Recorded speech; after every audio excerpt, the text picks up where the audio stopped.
Very sweet of you. Michael has his own set of credentials, 3-time United States champion and 2-time Olympian. And I must add, a backflip that rivals any of those you'll see the gymnasts do tonight. And yours is on ice. Oh, well, thank you, Christy. You're too kind. You know, skating teaches so much, from just learning how to persevere, never give up, and goal sets. All these things that you learn from skating, you know, you can apply to other areas of your life, and I think that's what skating's given me. My biggest competition was always Todd Eldridge. He and I kind of went back and forth for a while.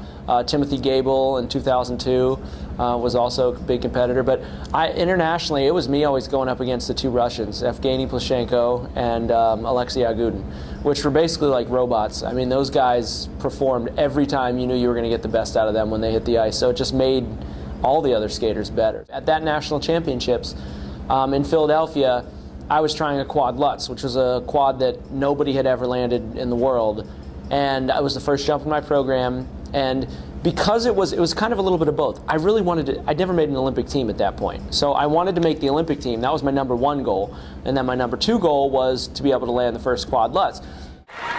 So it comes down to this. 21-year-old Michael Weiss. Alexandria, Virginia. Can he win his first U.S. championship?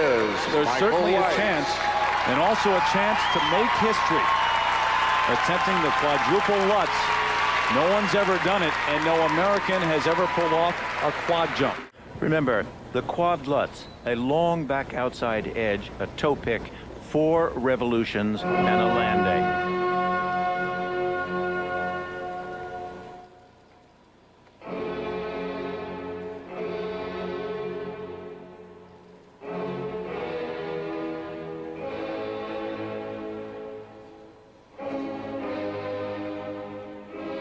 So I came out, and it was a sold out arena. It was in Philly, and I came around and I landed that first quad Lutz, and just the eruption of the audience, because they knew it was going to be, they knew it was the first jump in my program, and I landed it, and just this eruption and these chills go all down my arms, and I realized, okay, I just landed the quad Lutz, but I still have the whole program to make the Olympic team. I got another 4 minutes left in this program.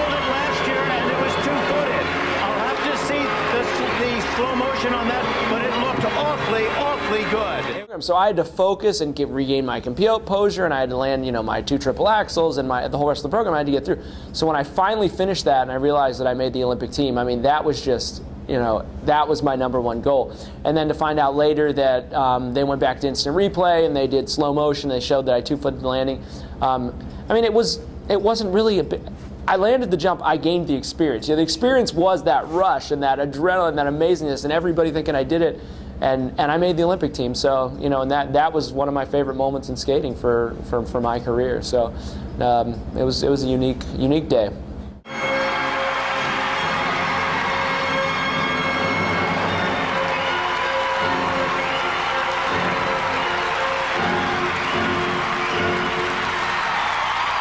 Great job. He's got to feel proud of himself. There's his father, Greg. I'll tell you what, this crowd believes that we have a new U.S. champion. Yeah, I went on to land the quad toe the following year. And so both of them, they were a big part of sports then. That's when quads were just coming out and people were just starting to land them. Yep, I did. I'm the only person to do a backflip with a full twist. So a number of people do the flips, but because of my gymnastics background with my dad.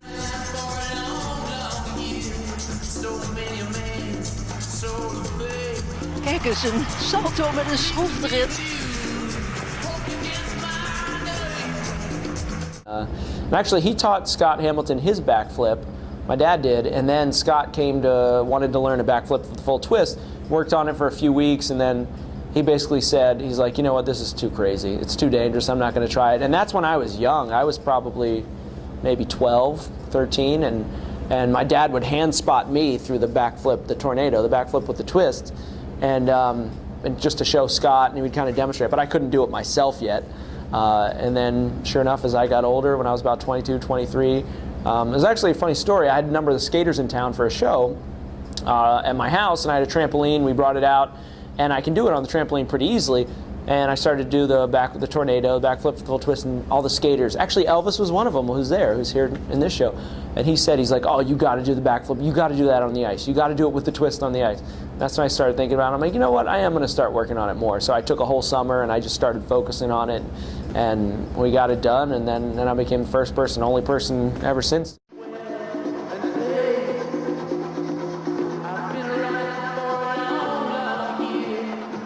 Looks like the setup for it. Oh, wow, that's a piece of gymnastics that is just perfect. Do I still do it? I haven't done it in probably 3 or 4 years. And mainly because I did it on tour one year and I did it every single night. And it is so nerve-wracking. It's by far the most difficult and scary thing that I did. And the audience reaction to it was kind of the same as if I did a backflip. So I'm like, why am I putting my life at risk every single time when the reaction is pretty much the same? So I started doing like 2 backflips in a row or some variation that way, so it wasn't quite as dangerous for me. You need to ask him about how many times, if he has to get information from somebody, from one of the skaters, what are all the forms of media that he ends up using to contact them. And I'm not kidding you, and everybody jokes about this, but it's serious. So it's like, okay, Steve will send me a text, call me. And then you'll get a call on the phone 5 seconds later on your cell phone. Then you're sitting in the office, you'll get a call on your house phone. Then you'll get an email, and they all happen he'll hit you from all different angles. Like you're literally, I don't know, I'm having dinner with the family. All of a sudden I'm like, okay, Steve I'm like, I can't call him right now. And then the house phone rings, and then I look and it's just, and that's his personality, is he's just, when he wants something, he goes after it, and it's all different angles to get it done, and that's what's made him successful. So yeah, what's the new form of media that he can come up with from a way to contact skaters and agents and sponsors? And okay, so I was in the Olympics in 2002 before my short program, and it was I did mental imagery before I skated, and I'd always ask myself a question, you know, if winning an Olympic medal only came down to this one jump, like as I'd going into my quad, could I do it?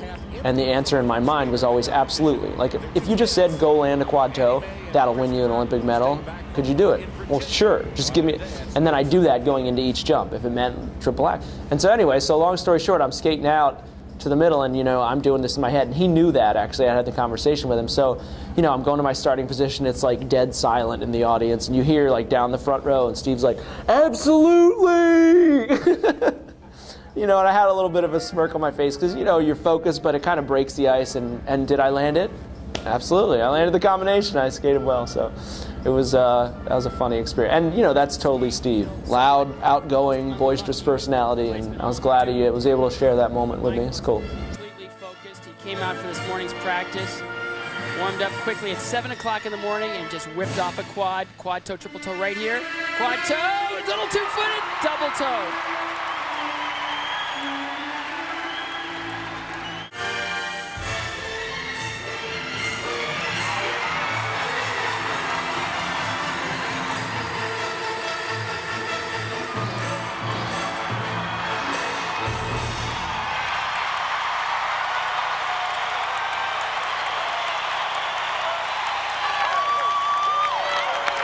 Lisa liked it. And what fans that are here, very pro-American, giving Michael a good ovation. Well, that's terrific. Well, it's cool for you to share this moment with us. And Thank you and welcome to Jamestown, and we'll certainly look forward to the performance here. Cool. And Meryl, you had quite a year. You became the Olympic gold medalist, which, doesn't that sound cool? That sounds pretty cool. And then you became Dancing with the Stars champion as well. Oh yeah, and Michael, you can't forget Charlie's amazing run on Dancing with the Stars too. That's true, that's true. So quite a successful year for you. Tell me a little bit about the Dancing with the Stars experience. Is it something that you wanted to just go into and have fun, or were you thinking of it as like a skating competition and you really wanted to win? No, I think Charlie and I both went into it just kind of wanting to have a dance party. You know, coming out of the Olympics, the most high pressure situation we can possibly imagine. We were really looking to let loose and just enjoy ourselves, and I think that's really what we both did.